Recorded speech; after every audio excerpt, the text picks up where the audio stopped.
Hello, welcome to everyone. भाइयों and भाइयों, start करते हैं lecture number 6, hello alkene and hello arenes. Hello alkene and hello arenes. आज हम पढ़ने वाले हैं, पिछले पार्ट में हमने एक ट्रिक देखी थी, इस पार्ट के अंदर हम जनरल प्रिपरेशन मेथड देखेंगे। कल जो बताया था उस कॉन्सेप्ट को ध्यान में रखना, उसी के आधार पर चीजें बात करेंगे। बहुत ध्यान से समझना चीजों को, ठीक है। क्या आज हम एल्केन से बनाना सीखेंगे। What is alkene? Alkene means आप सब जानते हो RH। इसका फॉर्मूला होता है CnH2n+2। बहुत पढ़ा है आपने, इसी से सीखेंगे। पहला तरीका है इसका डायरेक्ट हैलोजिनेशन, ठीक है, डायरेक्ट हैलोजिनेशन। तो मैं आपको पहले बता दूं कि हैलोजिनेशन क्या होता है, जो कल हमने ट्रिक देखी थी ना, 11th में पढ़ के भी आए हैं। हैलोजन से जब रिएक्ट कराते हैं, सब्स्टिट्यूशन रिएक्शन कराते हैं हैलोजन से, तो वो हैलोजिनेशन होता है कि हाइड्रोजन निकलता है और कोई हैलोजन जुड़ता है।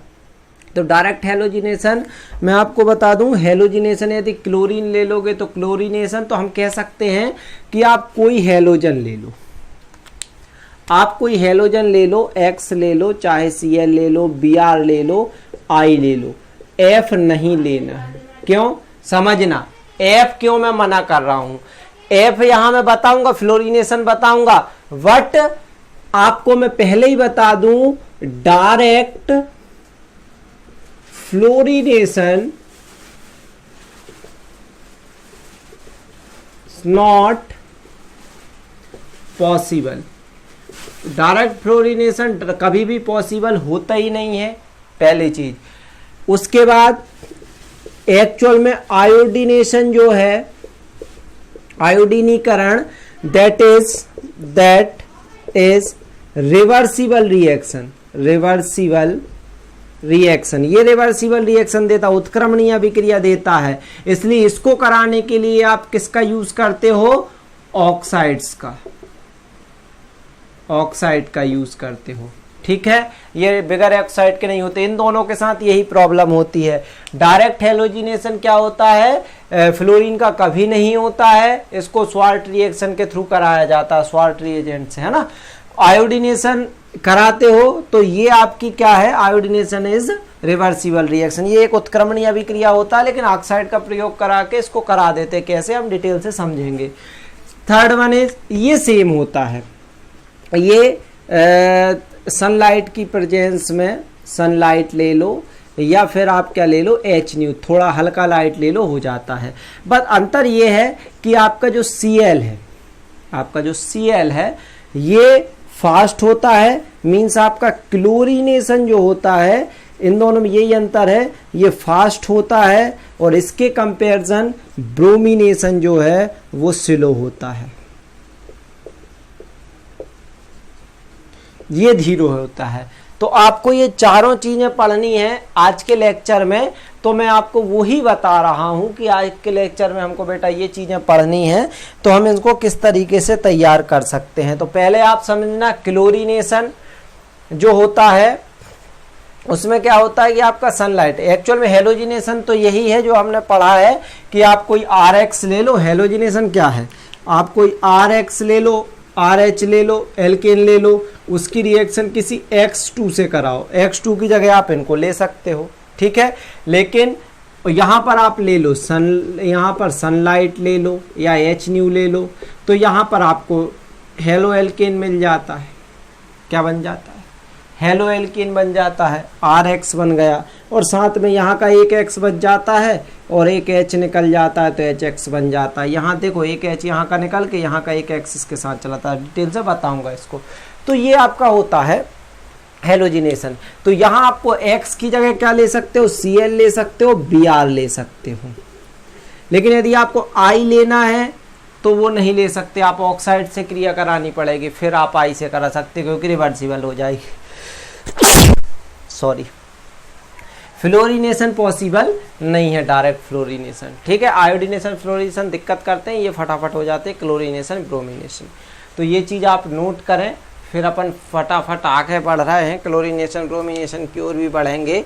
पहले अपन थोड़ा सा रिएक्टिविटी का ऑर्डर देख लेंगे कि इनकी रिएक्टिविटी का ऑर्डर क्या होता है, सबसे ज़्यादा रिएक्टिव कौन, फिर कौन, फिर कौन, कौन है, ये सारी चीज़ें देखेंगे। पहले आप इसको नोट कर लो फटाफट, ठीक है। अब आपके यहाँ पर रिएक्टिविटी में आपको बता दूं किसकी ज़्यादा होती है, प्राइमरी, सेकेंडरी, टर्सरी। इस पे अपन बात करेंगे कि प्राइमरी की रिएक्टिविटी ज़्यादा है कि सेकेंडरी की रिएक्टिविटी ज़्यादा है। ये चीज़ें भी हमको सीखना पड़ेगा, ठीक है। इन सब चीज़ों को सीखने के लिए पहले आप इसको नोट कर लें फटाफट, फटाफट नोट कर लें, फटाफट आप इसको नोट करें, नोट करें, नोट करें, नोट करें तो हम आगे बढ़ें, ठीक है। चलो, अब रिएक्टिविटी में आपको बता दूं, यदि एल्केन की रिएक्टिविटी का जो ऑर्डर है वो टर्सरी सबसे ज़्यादा रिएक्टिव, फिर सेकेंडरी, फिर प्राइमरी और फिर आपके होते हैं CH3, CH4, ये होते हैं। लेकिन यदि मैं आपकी बात करूं हेलोजन की रिएक्टिविटी की, तो यहाँ फ्लोरीन सबसे ज़्यादा रिएक्टिव, फिर क्लोरीन, फिर ब्रोमीन और सबसे कम आयोडीन होता है। ये तो आप जानते ही हैं, ये इनकी रिएक्टिविटी का क्रम होता है, सबसे ज़्यादा टर्सरी होता है, ठीक है। ये आप याद रखना, टर्सरी सबसे ज़्यादा रिएक्टिव, फिर एल्केन में सेकेंडरी, फिर प्राइमरी और फिर फोर्थ। जिस पे टर्सरी कार्बन होगा वो ज़्यादा रिएक्टिव होगा, है ना। बाकी कहाँ क्या जुड़ेगा इसमें आपको मैं जितना ही बताऊंगा जितना आपके सिलेबस के हिसाब से, यहाँ बहुत डिटेल बन जाएगी। जैसे मैं आपसे बात करूँ, पहले ही बता दे रहा हूँ, यहाँ मैं फ्री रेडिकल मैकेनिज्म बताऊंगा आपको क्लोरीनेशन में, फिर मैं आपसे कहूँ कि बेटा यहाँ पर फ्री रेडिकल हुआ, वहाँ तक बताऊंगा, आपके सिलेबस के हिसाब से चल जाएगा। फिर मैं कहूँगा इसमें हम स्टेबिलिटी, सिलेक्टिविटी देखेंगे, ये आपसे बोलूँगा ये कंपाउंड बेटा 45% बन रहा है, ये 55% बन रहा है, सुन लो। मैं बोलूँगा फलानी जगह 45% बन रहा है, यहाँ 55% बन रहा है, तो मैं उसमें क्या करूँगा कि वो आपको नहीं बताऊँगा। वो चीज़ हमको IIT के लिए जो नीट और जेई की तैयारी करते हैं, हम नीट जेई की तैयारी करते हैं मेडिकल वाले और इंजीनियरिंग वाले, तो उनके लिए हम पहले ही आपके लिए बात करें, तो उनके लिए यहाँ बताऊँगा, यहाँ आपको वहाँ तक नहीं ले जाऊँगा मैं, है ना। तो आप इसको नोट कर लें, मैं फिर आगे बढ़ रहा हूँ पॉज करके। अब देखो हम आगे बढ़ेंगे, तो बढ़ेंगे सबसे पहले क्लोरीनेशन के साथ। सबसे पहला क्लोरीनीकरण, हिंदी वाले लिखेंगे क्लोरीनेशन, क्लोरीनीकरण। क्या होता है क्लोरीनीकरण? क्लोरीनीकरण में आपको बता दूं कि क्लोरीन से क्रिया कराते हो। तो जब आप किसी भी एल्केन की, हेलो एल्केन की, कोई RH है, एल्केन है, उसकी क्रिया क्लोरीन से, अब मैंने बताया था कुछ भी ले सकते हो। यदि आपने HNU ले लिया, अभी HNU समझना, अब वो CCl4 आपको ट्रिक में बताया था, लाइट नहीं ले रहा है, HNU कम लाइट ले रहा है, तो क्या बनेगा आप जानते हैं क्या बनेगा? चलो इसको ऐसे नहीं समझो तो और क्लियर समझ में आएगा। CH4 ले लिया, CH4 से Cl2 रिएक्शन कराएंगे तो क्या बनेगा? CH3Cl plus HCl। समझ में आया क्यों बना? इसको यहाँ लिख दो -HCl। समझ में आया क्यों बना? समझाता हूँ मैं, आप भी समझ रहे हो कि CH4 जब HNU आता है तो एक Cl हटता है, कल ही ट्रिक में बताया था, और एक H लग जाता है। क्यों लगता है? क्योंकि यहाँ पर फ्री रेडिकल मैकेनिज्म होती है। फ्री रेडिकल मैकेनिज्म कौन सी मैकेनिज्म होती है बेटा? फ्री रेडिकल मैकेनिज्म होती है। फ्री रेडिकल मतलब मुक्त मूलक अभिक्रिया, तो ये बन जाता है। लेकिन ये विधि आपकी मैं बता दूं, क्लोरीनेशन की ये जो मेथड है, कम लाइट की उपस्थिति में ये करा रहे हैं, ये रिएक्शन लैब के लिए अच्छी नहीं है, लेबोरेटरी में पॉसिबल नहीं है। क्यों? क्योंकि अभी बताऊंगा क्यों। क्योंकि देखो क्या होता है, ये यहीं पॉसिबल नहीं होता। Cl की मात्रा बढ़ जाती है तो फिर कहीं से नया Cl2 आता है HNU के साथ, फिर वही करता है, एक Cl हटाता है तो CH2Cl2 हो जाता है, और यहाँ फिर HCl निकलता है। फिर अगला Cl आता है HNU के साथ, तो फिर एक हटाता है तो अगला आपका बन जाता है CHCl3। फिर अगला Cl2 आता है HNU के साथ तो आपका बन जाता है CCl4, ये बन जाता है, और साथ में HCl निकलता रहता है। तो ये पॉसिबल नहीं, हमको बनाना ये था। इस विधि में यही दिक्कत है। यदि हम इसको लेबोरेटरी में कराते हैं तो लेबोरेटरी में चूंकि हमारे पास उतने एपरेटस होते नहीं है कि इसको मैनेज कर सकें। यदि आप मैनेज कर लो तो बहुत अच्छी विधि है, बहुत बढ़िया विधि और सस्ती विधि है, लेकिन मैनेज करना मुश्किल है। मैं सस्ती से मतलब पैसे में सस्ती नहीं, मतलब बहुत आसान है, ये कहना चाह रहा हूँ। क्योंकि इसमें मैनेज करने के लिए बहुत ज़्यादा इंस्ट्रूमेंट की ज़रूरत पड़ती है कि यहीं रुक जाए तो काम का है। लेकिन ये क्या करती है कि methyl chloride, dimethyl chloride, trimethyl chloride, टेट्रामिथाइल chloride बनाता है ये, है ना। ट्राईमिथाइल क्लोराइड इस तरीके की चीज़ें बनाता है जो हमारे लिए इनका सबका मिक्सचर प्राप्त हो जाता है। इनमें से हमको मान लो इसको चाहिए था तो इन चारों में से फिर इसको अलग करो, तो इसलिए ये लेबोरेटरी पॉसिबल नहीं है। लेबोरेटरी के लिए ये बहुत बुरी मेथड है। लेकिन ये मेथड आपकी इंडस्ट्रीज़ के लिए, जो फैक्ट्रीज होती हैं, इंडस्ट्रीज होती हैं, उसके लिए बहुत अच्छी है। That is a good industrial method but not good for in laboratory. यह लैब के लिए, प्रयोगशाला के लिए अच्छी विधि नहीं है, लेकिन इंडस्ट्री के लिए, उद्योगों के लिए बहुत अच्छी विधि है। ठीक है, इसको ऐसे ही लिखते हैं कि जब मीथेन की क्रिया क्लोरीन से सूर्य प्रकाश की उपस्थिति में कराई जाती है तो मिथाइल क्लोराइड बनता है। ठीक है, फिर हम आगे बढ़ा सकते हैं इसको। लेकिन मैं आपको बता दूं सेकेंड थिंग कि इसकी मैकेनिज्म कैसे हो, बता दूं हमारे बोर्ड के हिसाब से तो मैकेनिज्म कोई ज़्यादा ज़रूरी नहीं है, लेकिन हल्की फुल्की चीज़ इसकी समझ लो, क्योंकि बहुत डेप्थ में जाऊंगा तो फिर सेलेक्टिविटी बहुत सी चीज़ें समझनी पड़ेंगी। तो आप हल्की फुल्की मैकेनिज्म समझ लो, क्योंकि अपने बोर्ड के हिसाब से मैकेनिज्म नहीं आएगी, ये मैं पहले ही बता दूं। तो मैकेनिज्म यदि देखोगे तो कुछ एक सा रहेगा। मैकेनिज्म पे आओगे आप तो देखो ये पूरी की पूरी प्रक्रिया फ्री रेडिकल मैकेनिज्म पे वर्क करती है। किस पर? मुक्त मूलक क्रियाविधि पर। मुक्त मूलक या फ्री रेडिकल आप अपन 11th में पढ़ चुके हैं। तो इसमें क्या होता है, देखो सिर्फ अपन इसको समझते हैं। Cl2 है, पहले स्टेप में हमेशा बॉन्ड ब्रेक होते हैं। सबसे पहले स्टेज में कोई मैकेनिज्म में बॉन्ड ब्रेक होते हैं। तो बॉन्ड ब्रेक कैसे होते हैं? जैसे ये Cl2 है तो C डबल बॉन्ड Cl है। मुक्त मूलक आप जानते हो, एक इलेक्ट्रॉन इधर का इधर जाएगा, इधर का इलेक्ट्रॉन इधर जाएगा। मैंने बताया था हाफ एरो से इसको डिनोट करते हैं 11th में। ठीक है, हाँ आप चाहोगे इसको बहुत डीप पढ़ना है तो वो फिर जो IIT नीट वाला, जो JEE नीट वाला कोर्स है उसमें चल रहा है ये बहुत डीप से। तो Cl ये इस तरीके से आप करोगे तो देखो ये Cl इधर जाएगा, ये इधर जाएगा, तो इस पे Cl मुक्त मूलक आ जाएगा एक और दूसरा Cl मुक्त मूलक आ जाएगा, दो फ्री रेडिकल आ जाएंगे। ठीक है, मैकेनिज्म में यहाँ आपको उतनी ही बता रहा हूँ, पहले ही क्लियर कर दे रहा हूँ जितनी आपको बोर्ड में आपकी ज़रूरत है, नहीं तो इसमें बहुत टाइम लगेगा। ठीक है, तो Cl हो जाएगा। अब दूसरी स्थिति में क्या होता है, ये CH3H ऐसा लिख लेते हैं इसको। क्यों? क्योंकि हमको एक इलेक्ट्रॉन को कार्बन से अलग करना है, ऐसा समझ लो। CH3 3H लगे, इसको अलग करना है तो इसका मुक्त मूलक बनेगा तो ये अपना इलेक्ट्रॉन ले जाएगा, ये अपना इलेक्ट्रॉन ले जाएगा। उन्हें ये बिल्कुल समझ में नहीं आएगा जिनने 11th में मुक्त मूलक नहीं पढ़ा, और इतना नहीं है कि मैं 11th फिर यहाँ रिपीट करूँ। उन्हें तो मैकेनिज्म समझ में नहीं आएगा, नहीं भी आ रही है तो इशू नहीं है मैकेनिज्म के साथ, आपको रिएक्शन या समझ आनी चाहिए बस। ठीक, तो ये बन जाएगा CH3 free radical plus H free radical.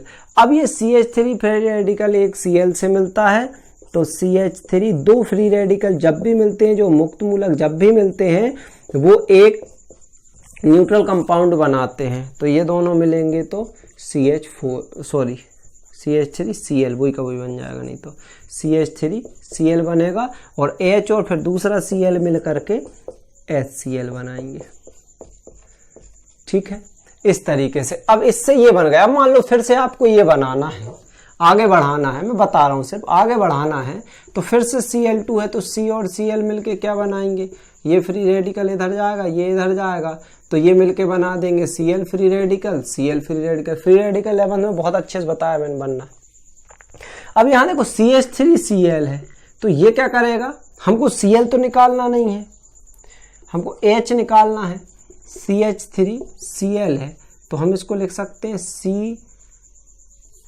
CCl CH2 और H। तो ये अपना इलेक्ट्रॉन ले जाएगा, ये अपना इलेक्ट्रॉन ले जाएगा, तो ये बन जाएगा CH2Cl free radical plus H free radical. अब कोई कहे कि सर इसमें Cl बॉन्ड क्यों नहीं टूटा, ये क्यों टूटा, क्योंकि इलेक्ट्रॉन एक्टिविटी ऑफ C और Cl इज, इनका जो इलेक्ट्रॉन एक्टिविटी का डिफरेंस होता है वो ज्यादा होता है कंपेरिजन टू C और H बॉन्ड के। इट मींस Cl बॉन्ड जो है वो ज्यादा स्ट्रॉन्ग होता है कंपेरिजन टू CH बॉन्ड के। Cl bond is more effective और stable compare to CH bond. तो जो ज्यादा स्टेबल है वो पहले नहीं टूटेगा, पहले वो टूटेगा जो कमजोर है, तो कमजोर CH बॉन्ड है इसलिए ये टूटता है।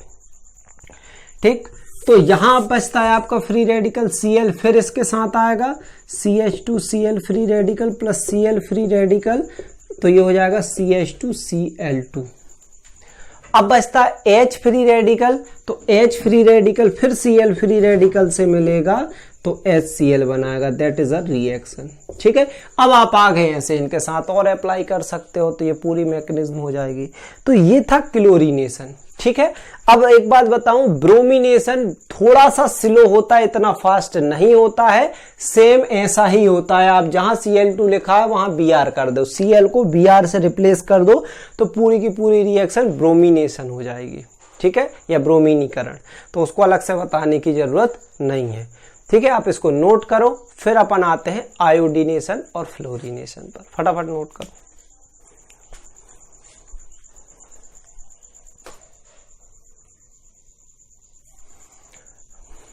चलो, नोट कर लिया होगा, आगे बढ़ते हैं। पॉज करके नोट कर लिया होगा। ब्रोमिनेशन क्लोरीनेशन तो बताया। अब देखो यहां आती है बात आयोडीनेशन। तो आयोडीनेशन में मैं बता दूं, यदि आप आयोडीनीकरण करोगे, थर्ड वन इज आयोडीनेशन, या आयोडीनीकरण करोगे, आयोडीनीकरण, तो यहां थोड़ा सा कंपैरिजन में दिक्कत होगी। देखो ध्यान से समझो, आयोडीनीकरण करोगे बेटा तो यहां क्या होने वाला है, आयोडीनीकरण इज रिवर्सिबल रिएक्शन, क्योंकि इनके जो रिएक्टिविटी है उसमें ज्यादा अंतर होता नहीं है। तो ये कैसी है, रिवर्सिबल रिएक्शन। रिवर्सिबल मतलब आपने यदि R कोई भी अल्किल हैलाइड ले लिया, RH ले लिया, उसकी रिएक्शन I2 से कराई तो ये RI तो बना लेगा, RI बना लेगा, R और I प्लस HI बनाएगा, लेकिन ये HI फिर से इसमें टूट जाएगा। तो इसलिए ये रिवर्सिबल रिएक्शन होती है। क्यों? क्योंकि ये डिकम्पोज होने लगती है, रिवर्स में फिर से डिकम्पोज होने लगती है ना। तो अब इसके लिए कोई ऑक्सीडाइजर की जरूरत पड़ेगी, कोई ऑक्सीकारक अभिकर्मक होगा, तो इसको नहीं होगा। इसलिए हम कुछ ऑक्सीकारक अभिकर्मक इसमें ले लेते हैं, जैसे HiO4, इस तरीके से HiO3, इस तरीके से कोई ना कोई हम ऑक्सीकारक अभिकर्मक यहाँ पर ले लेते थे। इनकी प्रेजेंस में कराते तो हम क्या करते हैं, जैसे ही ये बनता है HI, तो इस HI की क्रिया हम जैसे मान लो HiO3 से करा देते हैं, तो ये क्या करता है, फिर से I2 देता है, ये I और I मिलके I2 देता है और साथ में निकल जाता है H2O। वैलेंस कर देंगे, वैलेंसिंग क्या कहेगी, H कितने हैं, H है तो O है 3 है, तो 3 से गुणा करो, 3 एकम 3 है, ठीक है। हाइड्रोजन कितने हो गए, ये कितने हो गए, 3 एकम 3 और 1 4 हैं, तो 2 से गुणा कर दो अभी के लिए। लेकिन हाइड्रोजन कितने, 3 दूनी 6, और इधर कितने हैं 1, तो यहाँ तो गुणा कर नहीं सकते, तो यहीं करना पड़ेगा, 5 एकम ये गुणा फिर दूसरा होगा, 5 एकम 5 और 1 6, ऑक्सीजन पूरे हो गए 3, हाँ आयोडीन बचे 5 एकम 5 और 1 6 मतलब 3 से गुणा। तो ये आप कर दोगे तो जो HI बनता है वो वापस से डिकम्पोज नहीं करता और यहाँ नहीं बदलता, फिर से रिवर्सिबल रिएक्शन नहीं देता, ये फिर से I2 देता, वो I2 फिर RI से रिएक्शन करके आगे बढ़ती रहती है रिएक्शन। तो इस तरीके से आपकी ये रिएक्शन हो जाती है, दैट इज आयोडीनेशन। ठीक है, ये आयोडीनीकरण है, आप इसको नोट कीजिए। फिर लास्ट फ्लोरीनेशन पे आते हैं, फटाफट नोट कीजिए, फिर फ्लोरीनेशन पे आते हैं। चलो नोट कर लिया होगा। अब फ्लोरीनेशन पर आते हैं, है ना, फटाफट फ्लोरीनेशन पर आते हैं। तो फ्लोरीनेशन में मैं आपको बता दूं कि डायरेक्ट फ्लोरीनेशन तो कभी पॉसिबल हो ही नहीं सकता। क्यों नहीं हो सकता, क्योंकि ये इतना ज्यादा विस्फोटक होता है, फ्लोरीनीकरण इतना ज़्यादा विस्फोटक होता है, इतनी एक्सोथर्मिक रिएक्शन होती है कि लैब में आग भी लग सकती है इसको कराने के लिए, यदि डायरेक्ट करा दिया तो। ठीक है, तो फिर क्या करें, फिर इसका दूसरे तरीके से बनाया जाता है। इसी को आप स्वार्ट्ज रिएक्शन भी बोलते हो, स्वार्ट रिएक्शन। ठीक है, स्वार्ट रिएक्शन भी बोलते हो। क्या है ये स्वार्ट रिएक्शन, इस पे मैं आता हूं ये पेंट। ठीक है, अब देखो इसमें क्या होता है, आप कोई भी एल्काइल आयोडाइड, एल्काइल क्लोराइड या एल्काइल ब्रोमाइड ले सकते हो। क्या ले सकते हो, एल्काइल क्लोराइड या एल्काइल ब्रोमाइड लेकर के उसकी क्रिया आप किसी अकार्बनिक फ्लोराइड, इनऑर्गेनिक फ्लोराइड से रिएक्शन करा दो। जैसे मान लो AgF से करा दो, तो ये क्या देता है, इसको रिप्लेस करके RF देगा और साथ में AgCl बना लेगा। इसको बोला जाता है फ्लोरीनेशन। डायरेक्ट, बहुत सिंपल है, याद रखना है इसको। ठीक है, तो ये हो जाएगा RCl, इसको लिख सकते हो CH3Cl plus AgF arrow CH3F plus AgCl, that is a fluorination, sword reaction. क्या बोल रहे हैं स्वार्ट रिएक्शन के अंदर हम, कि आप डायरेक्ट क्या करो, इसको RCl को AgCl, RCl ले लो या एल्किल क्लोराइड या एल्किल फ्लोराइड ब्रोमाइड की रिएक्शन, आप किसी AgF वगैरह से, आयोडाइड वगैरह कुछ की भी रिएक्शन यदि आप कराते हो तो आपको बन जाता है। ठीक है, आप ब्रोमाइड ले सकते हो यहाँ पर। ठीक है, ब्रोमाइड लेना है, ब्रोमाइड ले लो, ब्रोमाइड लोगे तो ये लिख लो, फटाफट नोट कर लो, हाँ पॉज करके Br ले लो, तो Br के लिए कॉम्बिनेशन हो जाएगा। तो ऐसे आप कर सकते हो। ठीक है, तो ये बहुत सिंपल था, कोई दिक्कत नहीं है, फटाफट आप इसको कर लो, फिर हम बढ़ते हैं आगे की ओर। अगले लेक्चर में एल्कोहल्स के साथ मिलते हैं। ठीक है, यहाँ मैग्नीशियम इसलिए ज़्यादा डिटेल से नहीं बताई बेटा क्योंकि ज़रूरत नहीं है, है ना। ठीक है, फटाफट नोट करो फिर आगे बढ़ते हैं।